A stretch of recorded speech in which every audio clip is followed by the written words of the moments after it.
Our guest today is Professor Chong Ja Ian. Dr. Chong is an associate professor of political science at the National University of Singapore. He received his PhD from Princeton University in 2008 and previously taught at the Hong Kong University of Science and Technology. His research covers the intersection of international and domestic politics with a focus on the externalities of major power competition, nationalism, regional order and security, contentious politics, and state formation. Dr. Chong works on U.S. China relations, security and order in Northeast Asia and Southeast Asia, cross-strait relations, and Taiwan politics. He is the author of External Intervention and the Politics of State Formation, China, Indonesia, and Thailand. And this book was a recipient of the 2013 International Security Studies Section Book Award from the International Studies Association. Another piece that he authored that I highly recommend, it was quite impactful. It was entitled No Easy Answers, Southeast Asia and China's Influence. This chapter appeared in the book China's Influences, Center Periphery, Tug of War Across the Indo-Pacific. Dr. Chong's publications appear in the China Quarterly, the European Journal of International Relations, International Security, Security Studies, as well as other publications. Dr. Chong did a fellowship at the Harvard Yenching Institute, where he examined how non-leading state behavior collectively intensifies major power rivalries, and he paid particular attention to the U.S. China relationship. And he has other projects investigating how states react to sanctions on third parties by trade partners and the characteristics of foreign influence operations. I highly recommend you follow Dr. Chong on Twitter. His Twitter handle is @ChongJaIan, and that is @Mark ChongJaIan. So to repeat, @Mark ChongJaIan. I'm pleased to have Dr. Chong with us today. Thank you, sir, for being here. Thank you so much for having me. It's a real pleasure. Well, the pleasure is mine. I've known about you for a long time, so it's a real delight to have you here. To start out, I wanted to ask you, Professor, where do you see Washington's relations with ASEAN heading under the new Biden administration? In particular, I'm interested to hear your thoughts as to if the U.S. risks damaging its relations with Southeast Asia, given its intensified focus on Beijing. And I ask that because I've heard some express concern that Washington is looking at Southeast Asia and its countries as pawns in its ever-growing rivalry with Beijing. Whether or not that's true is another matter for discussion, but I know that there are perceptions out there. Your thoughts on that, sir? So, I mean, this idea of Southeast Asian actors being pawns is it's a pretty old one. It's sort of a line of thinking or a narrative that's been around since the Cold War and has been recently revived with the intensified U.S.-China competition. So in terms of what the Biden administration is doing, I think it's doing a couple of things that are a little bit tricky. It's a bit difficult, not so much because of what the Biden administration themselves have been doing wrong, but really because of the hand that they've been dealt. So one of the things that you might have noticed is that the Biden administration has been talking in public about ASEAN centrality. And that's something that many administrations talk about. And ostensibly, it gives importance, prominence to Southeast Asia, members of ASEAN, and what they purport to care about. And I say purport to care about is because there's a lot of talk about ASEAN centrality and how it's really important. But what we've been seeing in practice is that among ASEAN members, there's been an increased degree of friction or even fraying of commonality in their views. So I think this has been put up quite clearly on display in terms of ASEAN's real difficulties in handling the Myanmar situation right now. And this is in its backyard. And it has tremendous consequences potentially for ASEAN. If Myanmar becomes a failed state, we have issues of potential issues of refugees, crime, and all that. So if ASEAN's not able to do that, it's less able to do other things, including handling the disputes in the South China Sea. Not so much as to resolve things, but at least just to manage issues. And of course, the PRC has been pushing on getting a code of conduct that doesn't seem to be moving forward very quickly. So what this means is that it's important to talk about ASEAN centrality, but what you do about it may be a slightly different issue. So ASEAN works on consensus, and that's really difficult when you have 10 states that have different levels of development, different regime types, and different strategic concerns, including proximity to China, whether they're disputants to the South China Sea, etc.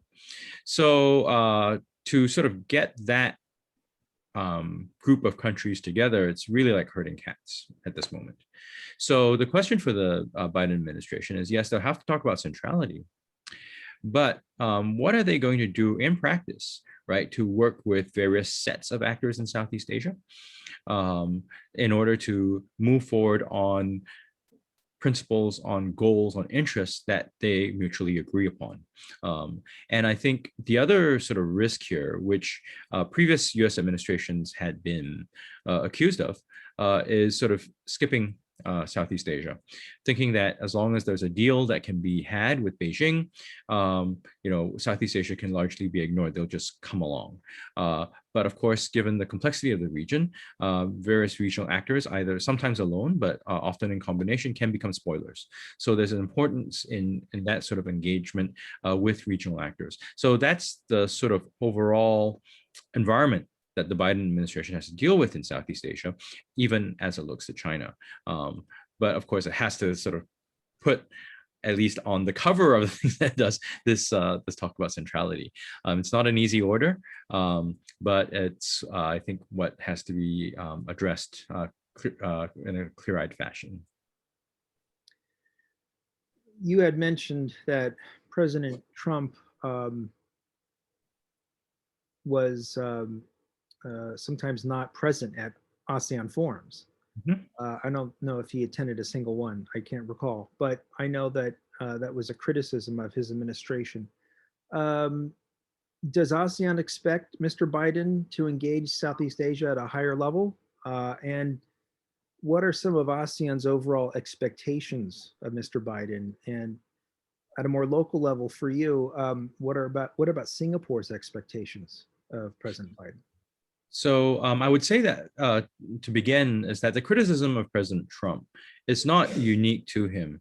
President Bush, George W. Bush, was also criticized for not showing up at ASEAN meetings. So for a grouping that is trying hard to sort of come together, the appearance of prominent individuals representing important countries to the region, such as the U.S., is very useful for shoring up that sort of sense of confidence or that sense of self, so to speak.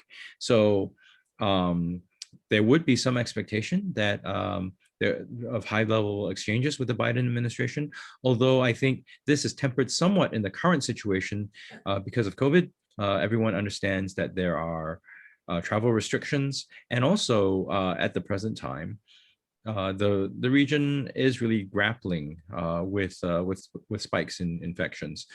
Some countries have been doing this better previously, but as we have new variants, that's become those previous approaches have become under stress, and the real issue here is the lack of vaccines, right? So here is where there is some expectation that if the U.S. is serious and committed to cooperation, that it would somehow help with the vaccine situation, especially given that the U.S. vaccination rates are, going on at a steady rate and are pretty high now. So that's, I think, on the regional level.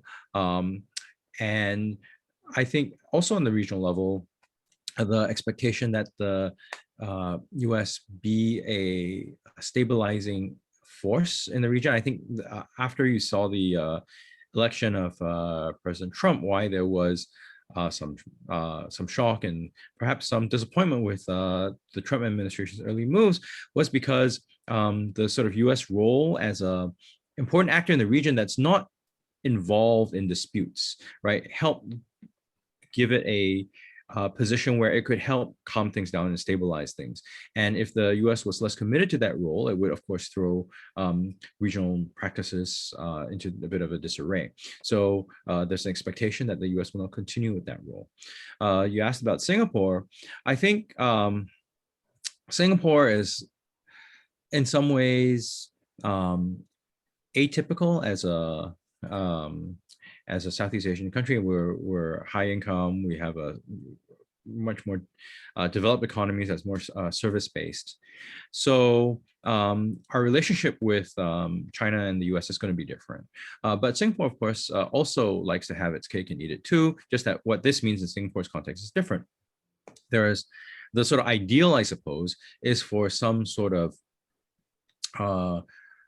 cooperation that maintains both the US and Chinese presence in the region and keeps any competition on even keel. So in some ways, a return to the situation that we saw in the 90s, maybe the early 2000s, right? But of course, I think that's, we're past that now. That's water under the bridge.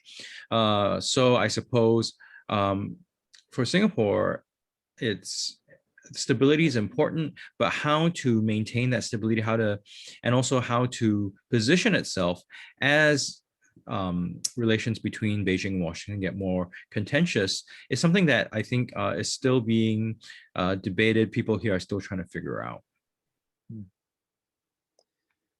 What does ASEAN want from the United States in terms of trade? That's a good question because I think if you ask ASEAN, the 10 members of ASEAN, that same question, you'll get probably 20 answers. So ASEAN itself has to figure out what it wants. I think in general, it would like investment. It would also like openness to US markets. But of course, it's complicated because it depends on where on the production chain a particular Southeast Asian country is. Some, they produce intermediate goods that then get shipped off to other places like China, like India, that before they get exported to the US. Others now are getting more into the sort of manufacture of the final products, places like Vietnam and Thailand. So they may want more direct access. But of course, on the other hand, how much these countries are willing to give up to get that freer trade, to get that investment is somewhat of a question, right? Because some have agricultural sectors that even if they're not economically important, they may be politically so. So they may want to protect those. And given that sort of a context, it will vary across the region. Plus, of course, there's the question of how equitable the results of more openness would be. So what you see is like Singapore, we had previously concluded a comprehensive trade agreement. Well, it's not more than trade, comprehensive economic agreement with India. Ostensibly, it allows cheaper labor and things like that. So things that are, I think if you look at the sort of liberal economics angle, it's sort of beneficial to the Singapore economy. But of course, that has also heightened perceptions of displacement. It is reputed to depress wages on the lower end. So, that has created some backlash. So I think the answer is not a straightforward one. It's about how the trade, investment, other aspects of the economic relationship work and how the benefits and costs are distributed. Professor, how does ASEAN view China in terms of its strategic role in Southeast Asia? So I guess it depends on two things. One is your actual position, geographic, physical position within ASEAN. Another is your own sort of sense of confidence. And I say that because for geographic position, countries that are more sort of have either borders or maritime claims that overlap with China's and where they have disputes, clearly there's more room for friction. But even among those, there's variation in how they respond. So this is where the sort of sense of confidence comes in. So for states like Malaysia, like the Philippines, while they have contested territorial claims with China, they tend to believe that right now, maybe they shouldn't be as upfront. I mean, this has been Malaysia's case, even with the flight of the 16 military aircraft towards over disputed territory. They've been relatively muted. The Philippines, they've been sort of shifting, so they're trying to figure out whether they want to be more forward-leaning or they want to be quieter about it. And you can see that debate play out. In part, that has to do with the fact that there's a belief that there's nothing they can do to escape the sort of economic orbit of China. Now, states like Vietnam they have disputes as well, tend to be a lot more forward and open about their own positions. That in part has to do with their larger size, but also their belief that they can, weather some of the pressure.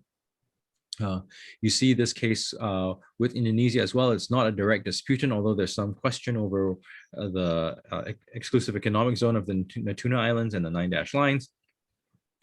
But Indonesia is bigger, it's far more self-confident, so it's sometimes more willing to push on issues that China doesn't like. So I'm not going to bore you and walk through all of Southeast Asia, but the essential picture is that countries will vary in their positions on China, depending on what their interests and what their perceptions are.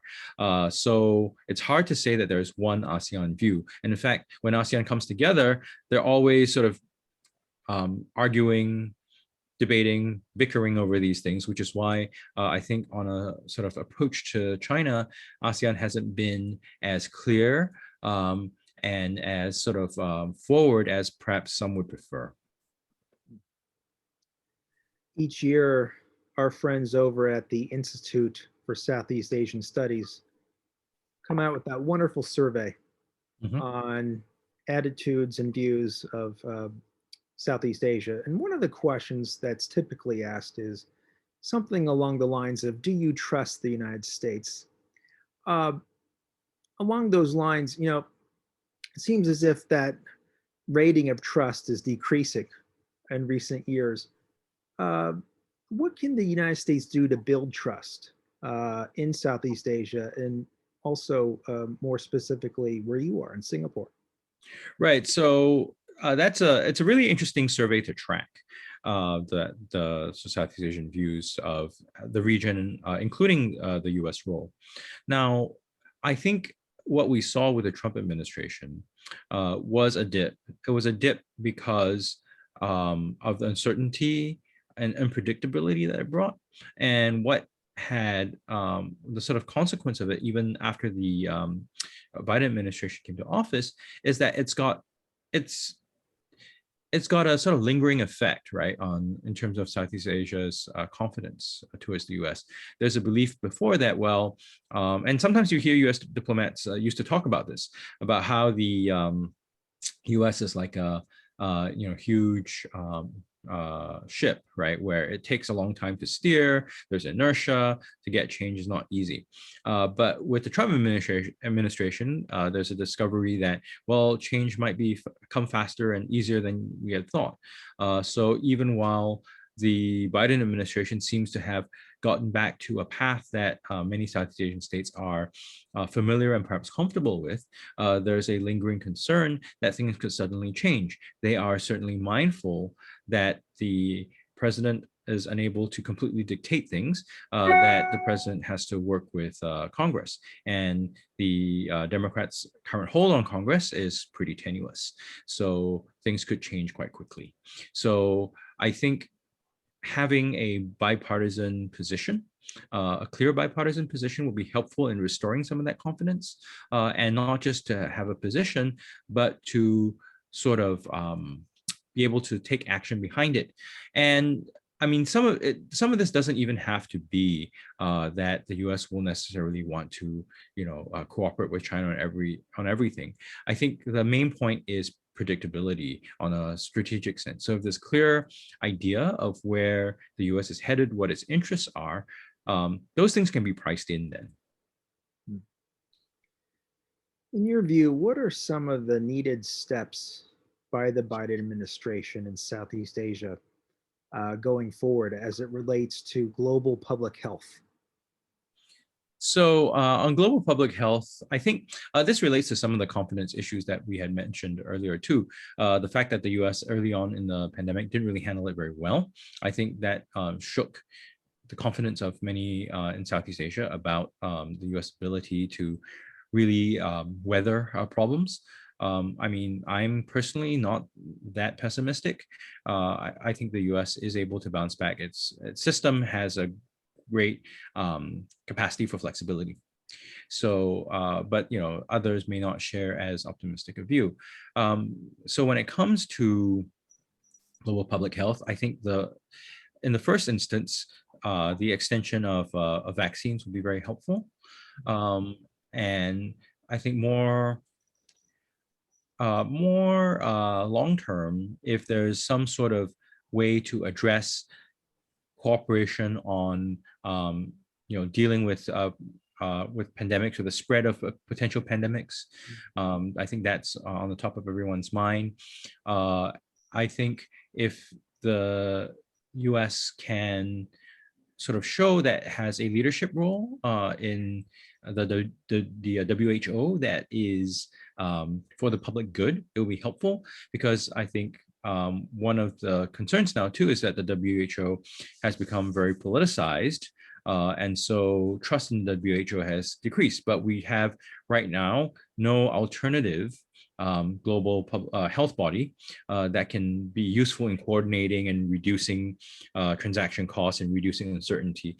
So a U.S. role in that would be helpful. And I think also what can be helpful is if there is a scientifically based approach to finding out the origins of this current coronavirus, not so much because of the politics, but because we need to figure out how it came about in order to prevent further outbreaks and also similar outbreaks in future. So the sort of politicization as opposed to the scientific discussion of that issue, I think, has led to a decreased confidence in the sense that the U.S. knows what it's doing and is able to put the science above the politics. So those things need to be teased out and developed to increase South Asia's confidence in the U.S. role in public health, but the U.S. role more generally too. How ought Mr. Biden's team handle relations with Myanmar now that we're in this period after their coup? Right. So there's been statements, and there have been a number of more targeted sanctions. I think those things send a signal of where the U.S. wants to go, but the problem here is that Myanmar has more limited contact, whether it's economically or socially, with the outside world than many other places. So those sorts of actions, if it done unilaterally, are largely signaling. They're largely symbolic. What needs to happen, right, for there to be a forward movement on the Myanmar situation? And from what I'm hearing is that the humanitarian situation is getting worse with more violence, more targeting of civilians, that could really lead to a failed state situation in Myanmar that nobody wants. Right.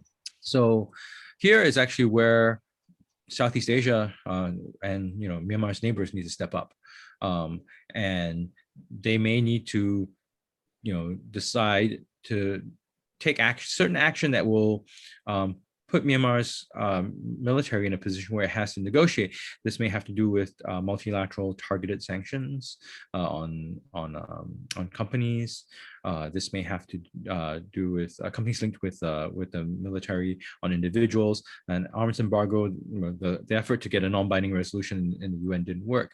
So these are things where the U.S. can, I think, in the background, be supportive on and help play a coordinating role, but so that the Southeast Asian countries can sort of lead more effectively. They can have a clearer sense of where to go. And also, I mean, I note that one of the things the U.S. has not done is to invoke the Global Magnitsky Act, right?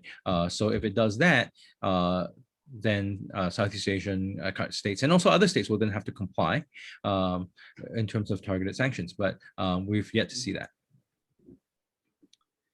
How is Singapore's COVID vaccination campaign going? And how do Singaporean citizens view the government's handling of the pandemic?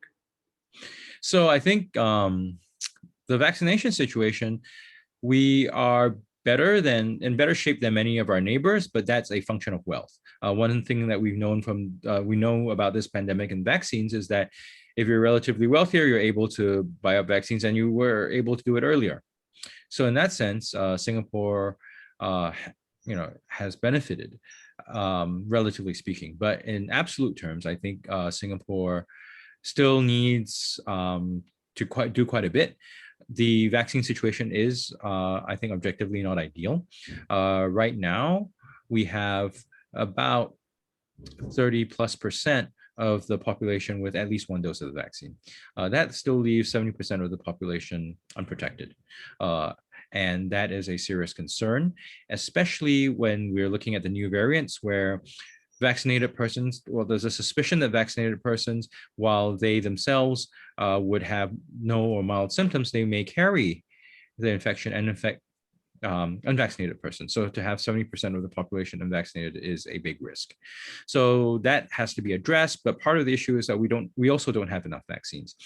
Previously, our vaccination program was following the manufacturer guidelines, where you have your second dose 3 to 4 weeks after your first dose. But in recent weeks, we've moved to prolonging the time between your first and second dose from 3 to 4 weeks to 6 to 8 weeks, following what the UK did earlier this year when they had a spike and were unable to get enough vaccines online. So this is a stopgap measure. It's not ideal. Hopefully we get more vaccines soon. And in terms of how the population is reacting to the pandemic controls, I think also it depends on who you ask.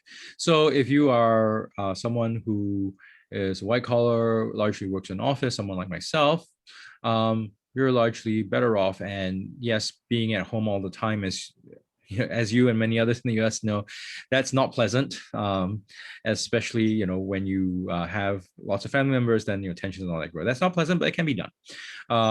But for people who are in essential services, that's clearly less ideal. They're more at risk. People with lower income who have to either go out to work or are on hourly wage and now can't work, that's clearly a concern for them.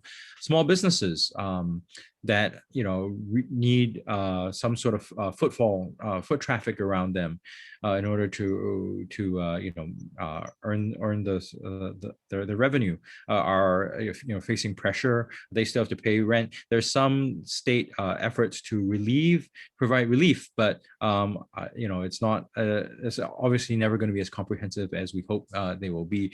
So those people, I think, will feel more of the pressure. There's some concern that some of the swabbing and testing have not been done as effectively as preferred.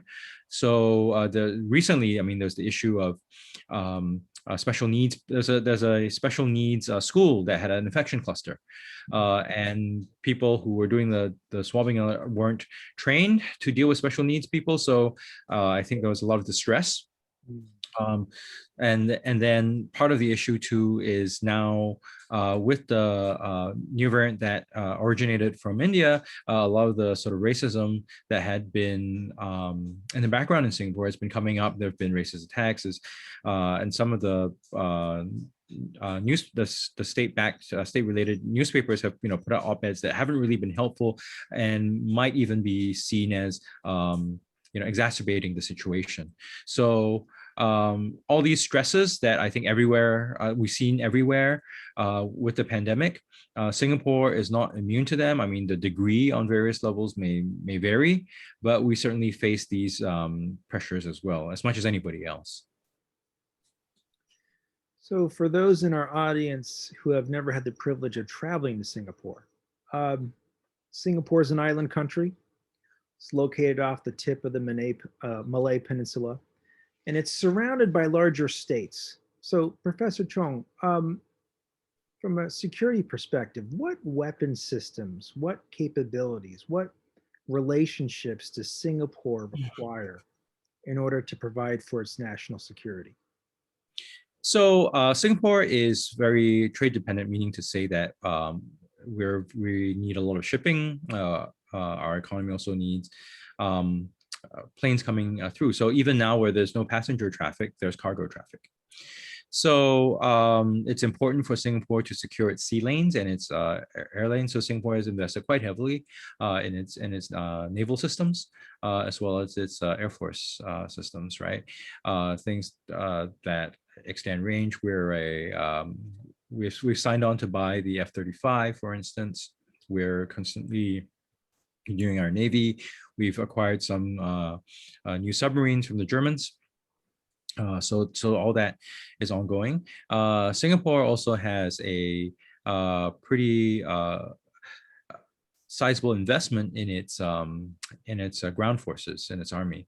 Part of the idea there is that should there be some sort of tension or conflict, to have a larger ground force, it's important to be able to fend off, right, pressure from our larger neighbors. But I think there's always debate over how much we're spending on defense, although it doesn't necessarily bubble up to sort of official circles. And also, I think what's worth discussing but has not appeared yet is how much do we need to actually allocate between the services? Because I think a good argument can be made that under current circumstances, things like air and naval will be more important than the land bits. Cyber may be even more important. And so those sorts of debates need to take place and take place publicly so that there's public buy-in.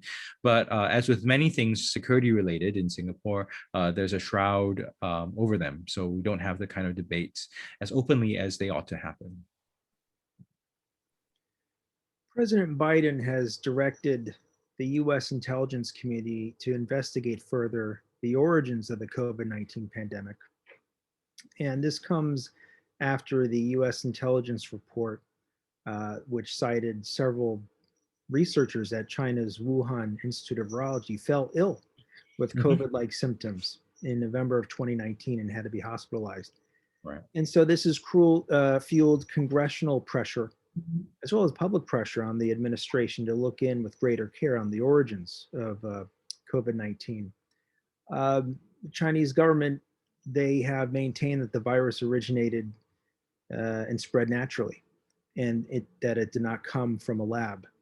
The investigation will likely result in the intelligence community not finding a smoking gun into the lab leak theory. And it is possible that the investigation could lead to a preponderance of the evidence, which is, I guess you could say, circumstantial proof in lawyers' terms, that the virus leaked from the Wuhan Institute of Virology. Whatever the outcome, I think it's clear that trust in U.S. China joint medical research has been damaged, and that the U.S. is likely to conclude that going forward, research collaboration on these dual use items, like the study of viruses, needs to be changed, maybe even canceled altogether. And the U.S. is likely to sever existing arrangements where U.S. taxpayer money goes to Chinese labs for the study of viruses, unless or until the Chinese authorities grant U.S. investigators access to the lab. I think it's unlikely that Chinese authorities will grant U.S. access to the Wuhan Institute of Virology. Question for you, Professor. If the preponderance of the evidence supports the lab leak theory, if that turns out to be the case, this issue is likely to dwarf most of the contentious issues in the U.S. China relationship, in my view, adding significantly to tensions. If that's the case, how ought the U.S. to respond if the evidence heads in that direction? What's the best way to handle that? So I think, if that is the case, I mean, this is a hypothetical. I tend to be a little bit wary when we talk about hypotheticals. Sure. But should that, be the case, I think there's the what should be done and there's the what can be done. Because if there is indeed a preponderance of evidence, I think politically and publicly, there will be a lot of pressure on the Biden administration to, take a more forceful stance, to, be even more wary of cooperation with China. And I mean, that is understandable. I think a lot of people have been impacted personally and economically by this pandemic.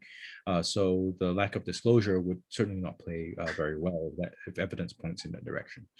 Now, I think the what should be done, however, is, I mean, scientifically, obviously, it does suggest then that it's important to work on better protecting lab facilities, because we do need to study viruses in order to prevent all these events from happening again. And if that is the case, then there needs to be collaboration. There needs to be some establishment of global best practices, how we conduct the study such that it's safe, such that lab leaks and all that don't appear again anywhere, not just in China. And indeed, if the sort of experiences in China should, there be an issue uncovered there, how that can be brought to other locations, that's certainly going to be really important.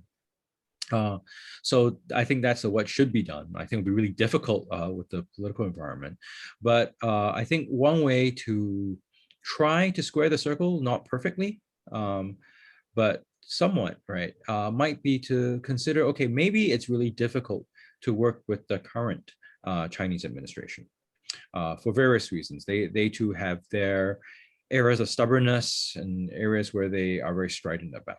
But the Chinese leadership, while the sort of current term limits have been removed, there's still the sort of natural term limit that people have, so to speak.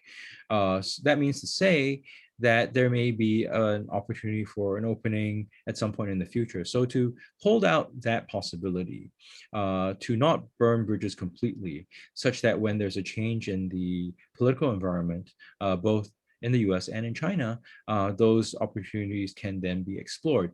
There will be some need to, I think, adjust from the current situation, from current understandings, but to have a pathway for those sorts of possibilities, I think is important, because maybe not all Chinese leaders will be like the current one. So if you think about the move from Mao to Deng, that was a big change, right? And so maybe there might be one in future. And also I'd say that there's the other possibility where there's a power vacuum after she leaves the scene. And in that case, there will be a lot of disarray. And to have a China that is internally very messy is not going to be good for the region or the US. So to keep channels open in order to buffer against, guard against that sort of outcome is probably going to be useful as well. In recent months, China has repeatedly sent fighter aircraft and nuclear capable bombers in Taiwan's airspace. And PLA Navy carrier groups have drilled in waters near Taiwan. Some have asserted that Beijing is intent on taking Taiwan by force in the near future. This has alarmed regional partners, and it prompted Japanese Prime Minister Yoshihide Suga to refer to the importance of peace and stability in the Taiwan Strait between Japan and the United States. during a recent press conference with President Biden in Washington. Where do you see things heading with Taiwan, Professor? The question on many people's minds is Xi Jinping intent on invading Taiwan? So I don't think Xi Jinping is intent on invading Taiwan, because there are options below invasion that might allow him to pressure and move Taiwan into the corner that he wants, right? So if there are cheaper, easier, more effective ways than war, I think that's probably where Xi would go, right? He's clearly a very intelligent person, and will sort of weigh his options carefully. So while it's important to prepare for any potential eventuality that looks like an invasion, there's also a need to sort of look at other kinds of issues, gray zone issues, influence operations, disruption, because also these things, they may start out at lower levels of intensity, but they have a potential to escalate. So what's important, I think, for regional partners and also the U.S. is to consider not just the high-end invasion scenario, but also the sort of lower-end kinds of activities, how to counter them, and how to be able to manage, right, the escalation ladder, such that there's no unintended escalation, and escalation can actually be brought down. This will require a lot more coordination, and I think regional states like Japan and also Korea, they've also put President Moon Jae-in has also put his position across about his concern for the Taiwan Strait, not as forward a way as Prime Minister Suga, but still there, because I think both Seoul and Tokyo are cognizant that escalation, instability around the Taiwan area, this is not just Taiwan Strait, because we've seen, as you mentioned, right, the drills, they go off on the east coast of Taiwan and the Pacific as well. Any escalation would affect trade routes for Japan and Korea, and also energy imports for Japan and Korea. So they have a very direct stake here. And I mean, it's not just Taiwan, right? It's also the South China Sea, which is just south of Taiwan. So they have a stake here, and Southeast Asian states have a stake here. So it's important, I think, to get various regional actors who are willing and able to do something about the situation to actually weigh in, right? And here it's also important to recognize that Taiwan is an actor, right? There's a lot of talk sometimes that tries to pretend that Taiwan is not an actor, that doesn't have agency, but what Taiwan does or does not do will affect, right, the situation across the strait. So to keep the conversation and the channels of communication with Taiwan open is important, to recognize that Taiwan has interests in the whole situation, and that they can spoil things if they want. So it's important to bring them into the fold. All that is important as well. Sometimes China, because of its political position, tries to pretend that that's not an issue, but that sort of ignoring of Taiwan is actually potentially risky, right? Because you're pretending that an important actor doesn't have a role. That leaves a big hole in any policy. The United Nations estimates that over 1 million Uyghur Muslims in China have been detained in so-called re-education camps since 2017. Over the past 2 years, I guess 3 years now, in the name of vocational training and de-extremification, the Chinese government has stepped up its campaign of mass detention, political indoctrination, and forced assimilation against the Uyghurs. The Chinese Communist Party is on a mission, in my view, to eradicate Islam from its soil. Professor, Southeast Asia is home to the world's largest Muslim country. What has been ASEAN's position on China's treatment of the Uyghurs? And since you're in Singapore, if I could ask you more specifically, what has Singapore's position been? So officially, ASEAN and Singapore don't have a position, right? Their position is that this is China's internal matter. So officially, that's the case. But if you look publicly, I wouldn't say there's a lot, but there's a little bit more contentiousness. So I think among publics in the region, especially among the Muslim populations in Southeast Asia. There is some concern, right, of the human rights abuses. There's some concern with the alleged genocide. Now, governments have been trying not to engage directly on these matters because they see China as a major economic partner, and they are wary of having more friction with China. Whether it's the case that you have pretty smooth economic ties, and you don't want to upset it, or you already have a series of contentious issues like maritime territorial disputes and so on, and you don't want to add another issue of contention that could further complicate matters. So officially, there's been a lot of silence.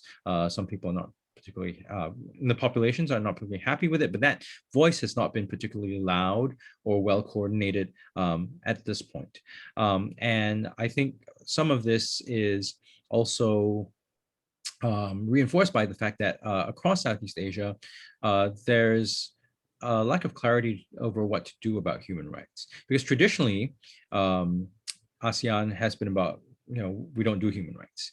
But I think what we also notice that human rights abuses, they can spill over across borders. I mean, it's not that it's a right thing to do to address human rights issues, but they also have these externalities, right? They bring instability and issues that everyone would be concerned about. So I think that sort of thinking that human rights issues don't concern us, especially if it's in faraway Central Asia, right? That thinking has to start shifting. Although I would also add that the PRC has been trying really hard to push forward this narrative in Southeast Asia that there's nothing to see here, right? That it's just dealing with terrorism, it's dealing with extremism. So there's going to be some contention over that. But I think what is I think glaring is the lack of transparency. If there was more transparency, any doubts can be more clearly and thoroughly addressed. And short of that, doubts over what China is doing and its intentions will always remain. So, Professor, I want to be mindful of your time. How much time do you have left? How much more would you want to go? Oh, 5-10 minutes? Yeah, that's fine.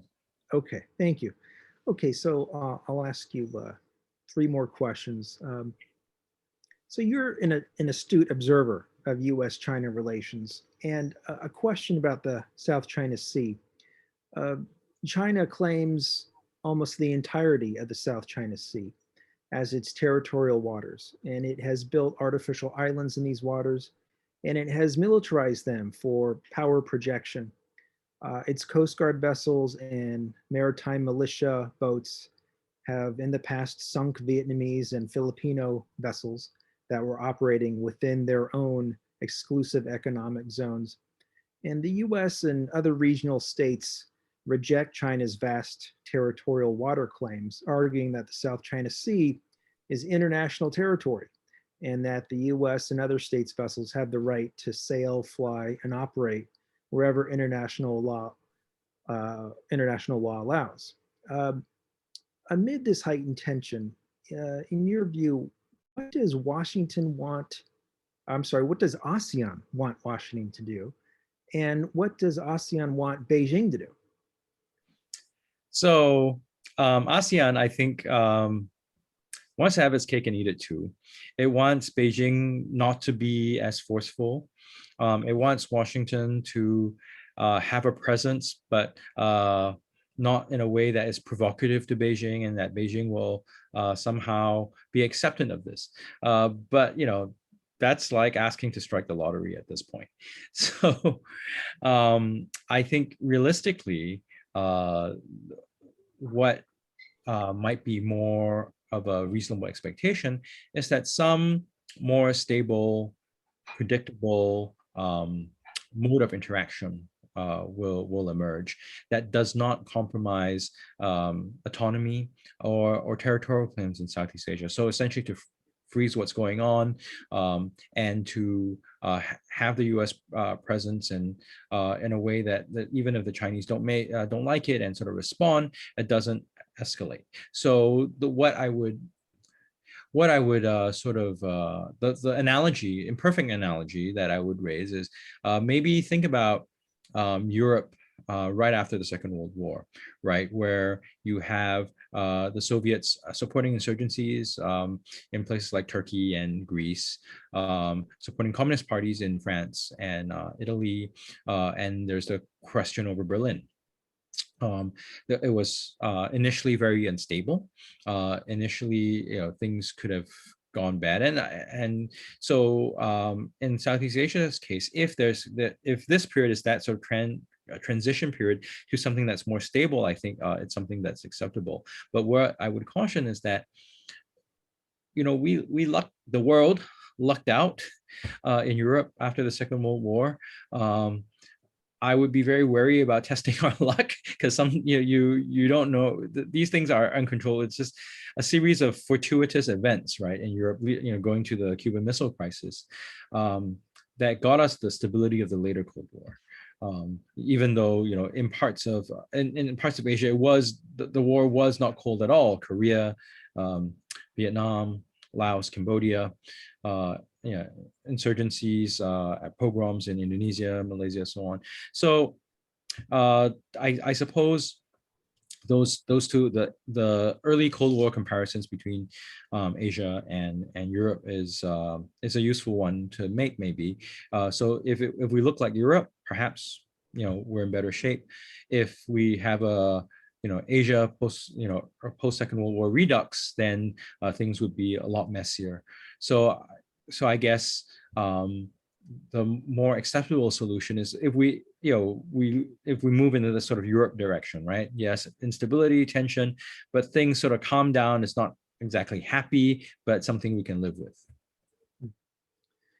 Okay, so in respect for our remaining time, I'm going to combine two questions into one. Sure. Kind of a fun question, at least for me. So once COVID is under control and once travel opens up again, people will begin coming to Singapore again, Americans among them. What are 2 to 3 hawker centers or restaurants in Singapore that you would recommend for foreign visitors? And what are 2 to 3 dishes that you would recommend they try? All right. So hawker centers, I'd suggest something that's slightly off the beaten path, largely because I think the food is good, but also because I think these guys have been really suffering under the pandemic, so they could do with some help. So one would be the hawker center in Clementi Central.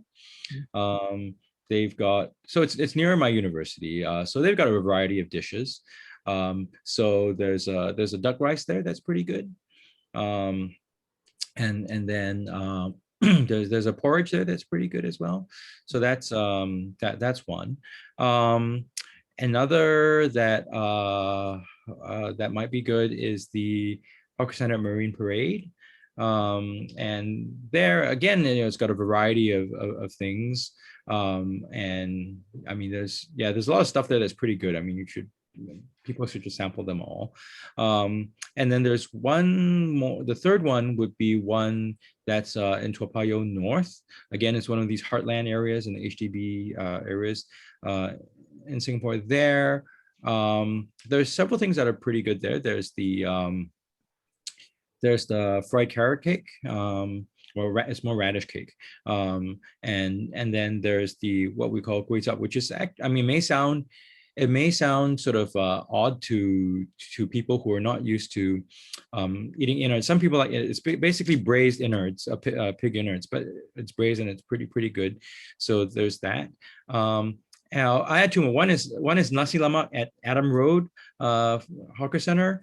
Now, so nasi lemak is this Malay dish, coconut rice. So that's pretty good. And let's see. Oh, and one more is the Bukit Timah Hawker Center, which is near Beauty World. And there, the fried carrot cake is pretty good. The fried Hokkien mee, fried noodle dish there is pretty good too. Oh, all excellent suggestions. I am excited to try them whenever I can commandeer a plane and land it in Singapore. So You'd be something to look forward to. Yeah, we look forward to having you. Well, Professor Ian Chong, thank you for your time and for shedding light on these important issues. We really appreciate you being with us today. And please take care of yourself and all the best. Thank you. It's my pleasure. Thanks for doing this, and you take care as well. Great. Thank you.